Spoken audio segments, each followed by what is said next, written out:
caring for military veterans have been fired. At least 2,000 workers were let go from the Department of Energy, more than 1,000 from Veteran Affairs, and another 1,000 from the Centers for Disease Control. And the agency in charge of our nuclear stockpile had roughly 300 employees fired yesterday, only to be told just a short time later they weren't all being fired after all. Now, ABC has learned that roughly 15,000 IRS employees have been identified for possible termination as early as next week. ABC's Jay O'Brien joins me now from D.C. with the latest. Jay, what can you tell us about this latest mass layoff to take place at the IRS? Yeah, this is a scoop, Phil, from our Ann Flaherty, our senior national policy reporter. And it is, as you said, according to a person familiar, they have identified DOGE and various others in part of this Trump administration effort to gut various federal agencies, have identified about 15,000 IRS employees that could be terminated as early as next week. The exact number of terminations, obviously unclear because they haven't gone through yet. This source tells, again, our Ann Flaherty, that these are individuals who are not directly responsible with filing tax returns. And that's notable, of course, because we are in tax season and hurtling towards it every single passing week until April.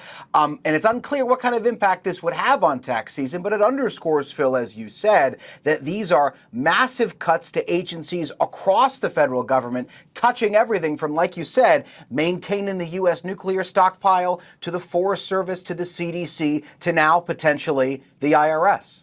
And Jay, I wanted to ask you about this. Elon Musk's Department of Government Efficiency was handed a win Friday after a federal judge said DOGE can continue to access sensitive records from at least 3 federal agencies. But now there is some concern among the intelligence community about some of that data shared by DOGE. What can you tell us about that? So DOGE has been, remember, Phil, posting some of its work, not all of it, but some of its work on a web portal and on an X feed. And Elon Musk has pointed folks to both of those things to say, look at what DOGE is doing.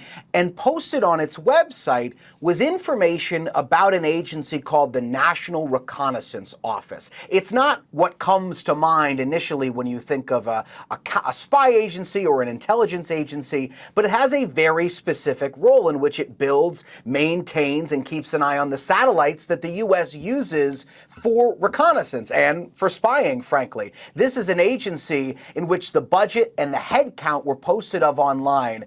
And you're not really supposed to have that information for a classified agency whose work is often classified posted online, its budget and its head count. Yeah. All right. Jay O'Brien, thanks so much. Okay, little Wendy's hack.